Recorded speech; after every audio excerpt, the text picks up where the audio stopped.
গাড়িওয়ালা আমাগোরা বালা না এই কথা তো আপনারা কন, কিন্তু নতুন করে আবার ওমর ভাই উনি লেবুওয়ালা শশাওয়ালা কথা আমাকে মিলিয়ে হেলাইছে। ঠিক আছে, প্রথম 10 দিন নাকি শশাওয়ালা লেবুওয়ালাগোর জন্য, আর দ্বিতীয় 10 দিন নাকি কাপড়ওয়ালাগোর জন্য, আর তৃতীয় 10 দিন এইটা নাকি গাড়িওয়ালাদের জন্য।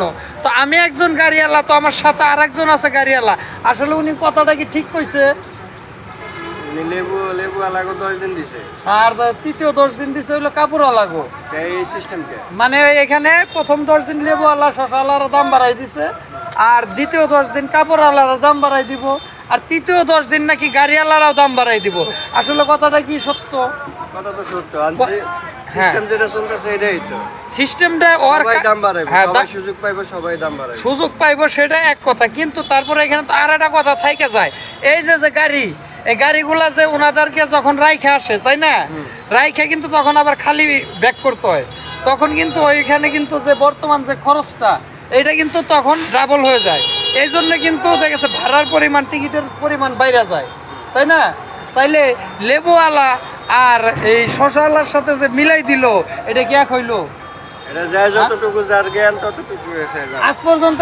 এই যে হ্যালো বড় ভাই, হ্যালো বড় ভাই, এই আপনার দুইটা কথা, আপনি ভালো মানুষ, আমি শুনছি আপনার রোজাও আছে। আচ্ছা, আপনার বয়সে এমন কোনো জায়গায় কোনো প্যাসেঞ্জার যে টাকার জন্য যাইতে পারে না, তারে আপনি নেন নাই, রাইখে গেছেন, এরকম কোনো রেকর্ড আছে? যে বলছে টাকা নেই তাকে কোনোদিন ফিরে দেয় না, এরকম আমারও তো। আচ্ছা, আপনি আসেন, এমন কোনো প্যাসেঞ্জার আছে যে আপনার সামনে টাকার জন্য যাইতে পারতেছে না, তার আপনি রাইখে গেছেন? না, এরকম কোনো প্যাসেঞ্জারই নাই। তো ঈদের সময় যখন ভাড়া বেশি হয়, টিকিটের দাম বেশি হয়, তখনও যদি মনে করেন আপনার কোনো প্যাসেঞ্জার আইসা বলে যে আমার কাছে টাকা নাই, আমি যাইতে পারতেছি না, তাই সে কি ওই রাস্তায় বসে থাকে? এরকম কোনো গণমাধ্যমে রিপোর্ট হয়েছে যে টাকার জন্য কোনো লোকজন আটকে রয়েছে? না। হ্যাঁ, তাহলে আমরা কি রাইখা যাই? এখন উনি যে কথা বলছে, উনি তার জানে না গাড়ির লাইনের ব্যাপারটা। উনি তো যাত্রী হিসেবে যায়, আবার যাত্রী হিসেবে চলে আসে।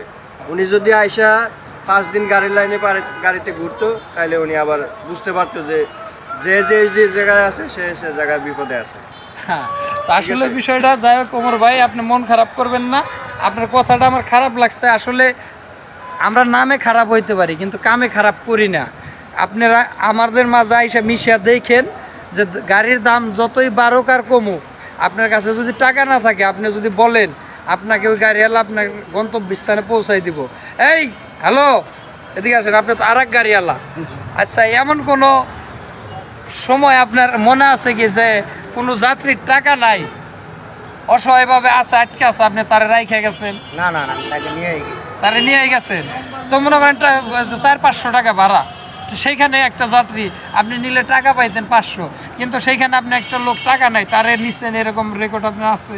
অবশ্যই আছে। তাহলে কি করবো, তাকে তো আর ফালাই দেওয়া যাবে না। হ্যাঁ, তাইলে আমাদেরকে আপনারা শুধুই না বুঝা খারাপ বললেন না, ঠিক আছে? লেবুওয়ালা, শশাওয়ালা আর কাপড়ওয়ালার সাথে গাড়িওয়ালার ব্যাপারটা কিন্তু যায় না, তো বিষয়টা মাথায় রাখবেন।